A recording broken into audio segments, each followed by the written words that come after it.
কিভাবে ঠিক করবেন A to Z সবকিছু এই ভিডিওতে তুলে ধরার চেষ্টা করব এবং আপনি যদি সম্পূর্ণ ভিডিওটি শুরু থেকে শেষ পর্যন্ত দেখেন তাহলে নিজে এই সমস্যাগুলো সমাধান করে ফেলতে পারবেন। ঠিক আছে, তো রিকোয়েস্ট করব আপনি যদি আমাদের চ্যানেলে নতুন এসে থাকেন অবশ্যই আমাদের ইউটিউব চ্যানেলে সাবস্ক্রাইব করবেন, অবশ্যই ভিডিওতে একটি লাইক দিবেন এবং ভিডিওটি শেয়ার করবেন যাদের এই সমস্যাগুলো হচ্ছে। আর এই ভিডিওতে আমি অবশ্যই আপনাদেরকে 100% গ্যারান্টি দিচ্ছি যেহেতু উইথড্রয়াল সংক্রান্ত যে বিষয়টি রয়েছে সেগুলো আপনি খুব সহজে সমাধান করে ফেলতে পারবেন এই ভিডিওর মাধ্যমে। তো চলুন আগে টার্নওভার সম্পর্কে আলোচনা করি। তো আমার অ্যাকাউন্টে মেইন ব্যালেন্স রয়েছে 360 টাকার মতো মেইন ব্যালেন্স রয়েছে।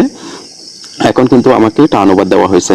এই টার্নওভারটি কি অনেকেই জানে না। ঠিক আছে, তো এই টার্নওভারটা যদি আমাকে কমপ্লিট করতে হয় তাহলে আমাকে এই যে স্লট যে গেমটি আছে এটা আমাকে 299.36 পয়সা খেলতে হবে, তাহলে এই টার্নওভারটি কমপ্লিট হয়ে যাবে। আশা করি আপনারা টার্নওভার সম্পর্কে বিষয়টি জানতে পেরেছেন। আর আপনাদের যদি ভয় লাগে যে আপনি এই টার্নওভারটা কমপ্লিট করলে টাকা হারিয়ে ফেলবেন, এই ক্ষেত্রে আপনি কিভাবে কি করবেন সেটি ভিডিও শেষে বলতেছি।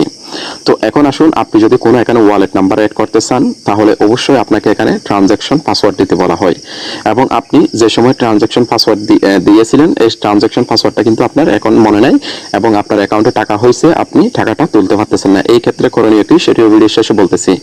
তো এখন আসুন এখানে কিভাবে ওয়ালেট নাম্বারটি অ্যাড করবেন। ওয়ালেট নাম্বার অ্যাড করার জন্য আপনি যে কাজটি করবেন, আপনি এখানে মাই কার্ড অপশন দেখতে পাচ্ছেন, এখানে চলে আসবেন।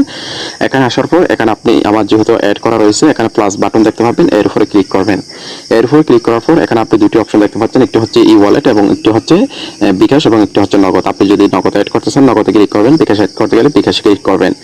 এরপর এখানে আপনাকে নগদ নাম্বারটি লিখে দিতে হবে, যদি এখানে নাম না থাকে তাহলে নামটি দিয়ে দিবেন। এরপর এখানে পাসওয়ার্ডটি দিয়ে দিবেন এবং সাবমিট বাটনে ক্লিক করলে এখন নাম্বারটি অ্যাড হয়ে যাবে। তো এখন আসুন আপনি কিভাবে আপনার এই যে উইথড্রয়াল অপশনে যাওয়ার পর যে লেনদেনের পাসওয়ার্ডটি রয়েছে সেটি কিভাবে পাবেন।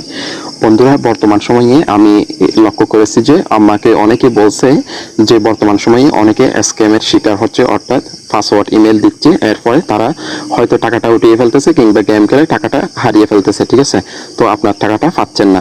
তো এই ক্ষেত্রে আমি আপনাদেরকে একেবারে আমার যে গ্রুপটি রয়েছে সেই গ্রুপের লিঙ্কটি আমি ভিডিওর ডেসক্রিপশন বক্সে দিয়ে দেবো।